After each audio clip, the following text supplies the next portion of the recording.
ನಿರಂತರ ಸುದ್ದಿಗಳಿಗೆ ಸಬ್ಸ್ಕ್ರೈಬ್ ಮಾಡಿ ನಮ್ಮ ಚಾನೆಲ್. ಈ ಬೆಲ್ ಐಕಾನ್ನ ಪ್ರೆಸ್ ಮಾಡಿ ತಾಜಾ ಸುದ್ದಿಗಳನ್ನ ಪಡೀರಿ.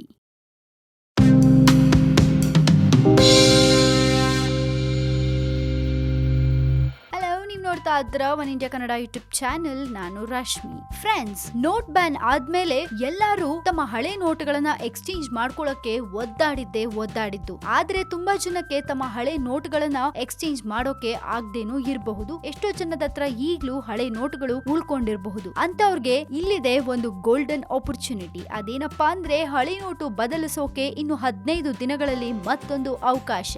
ಎಸ್, ಅಪನಗದೀಕರಣದ ಹಿನ್ನೆಲೆಯಲ್ಲಿ ಹಳೆಯ ನೋಟುಗಳನ್ನ ಬದಲಿಸಲು ಇನ್ನು 15 ದಿನಗಳಲ್ಲಿ ನಾಗರಿಕರಿಗೆ ಕೇಂದ್ರ ಸರ್ಕಾರ ಮತ್ತೊಂದು ಅವಕಾಶವನ್ನ ನೀಡುವ ಸಾಧ್ಯತೆ ಇದೆ. ಕಳೆದ ವರ್ಷ ನವೆಂಬರ್ 8ರಂದು ಕೇಂದ್ರ ಸರ್ಕಾರ ಹಳೆಯ 500 ರೂಪಾಯಿ ಹಾಗೂ 1000 ರೂಪಾಯಿ ಮುಖಬೆಲೆಯ ನೋಟುಗಳನ್ನ ನಿಷೇಧಗೊಳಿಸಿತ್ತು. ಈ ಹಿನ್ನೆಲೆಯಲ್ಲಿ ನಾಗರಿಕರಿಗೆ ತಮ್ಮಲ್ಲಿನ ಎಲ್ಲ 500 ರೂಪಾಯಿ 1000 ರೂಪಾಯಿ ಮುಖಬೆಲೆಯ ನೋಟುಗಳನ್ನ ಡಿಸೆಂಬರ್ 30ರೊಳಗೆ ಬದಲಾಯಿಸಿಕೊಳ್ಳುವಂತೆ ಸೂಚಿಸಲಾಗಿತ್ತು. ಆದ್ರೆ ಗಡುವಿನೊಳಗಡೆ ಕಾರಣಾಂತರಗಳಿಂದ ನೋಟುಗಳನ್ನ ಬದಲಾಯಿಸದೇ ಇದ್ದವರು ಇತ್ತೀಚೆಗೆ ಸುಪ್ರೀಂ ಕೋರ್ಟ್ ಮೆಟ್ಟಿಲೇರಿದ್ರು. ಅವರ ಅರ್ಜಿಯ ವಿಚಾರಣೆ ನಡೆಸಿದ್ದ ಸುಪ್ರೀಂ ಕೋರ್ಟ್ ಮಂಗಳವಾರ ನಿಷೇಧಿತ ನೋಟುಗಳನ್ನ ಬದಲಾಯಿಸೋಕೆ ಮತ್ತೊಂದು ಅವಕಾಶ ನೀಡಲು ಸಾಧ್ಯವೇ ಎಂಬುದನ್ನ ಜುಲೈ 15ರೊಳಗೆ ತಿಳಿಸುವಂತೆ ಕೇಂದ್ರ ಸರ್ಕಾರದಿಂದ ವಿವರಣೆ ಕೇಳಿತ್ತು. ಈ ಹಿನ್ನೆಲೆಯಲ್ಲಿ ನೋಟು ಬದಲಾವಣೆಗೆ ಮತ್ತೊಂದು ಅವಕಾಶ ನೀಡುವುದು ಔಚಿತ್ಯವೇ ಎಂಬುದನ್ನ ಕೇಂದ್ರ ಸರ್ಕಾರದ ಹಿರಿಯ ಸಚಿವರು ಅಧಿಕಾರಿಗಳು ಸಮಾಲೋಚನೆ ನಡೆಸ್ತಾ ಇದ್ದು, ಇನ್ನು 15 ದಿನಗಳಲ್ಲಿ ಈ ಬಗ್ಗೆ ಸ್ಪಷ್ಟನೆ ಹೊರಬೀಳುವ ನಿರೀಕ್ಷೆ ಇದೆ. ಇದೀಗ ಸುಪ್ರೀಂ ಕೋರ್ಟ್ ನಿಂದಾನೇ ಇಂಥದ್ದೊಂದು ಸೂಚನೆ ಬಂದಿರೋದ್ರಿಂದ ನೋಟುಗಳ ಬದಲಾವಣೆಗೆ ಅವಕಾಶ ನೀಡಬಹುದು ಅಂತ ಹೇಳಲಾಗ್ತಾ ಇದೆ. ಆದ್ರೆ ನೋಟು ಬದಲಾಯಿಸಲು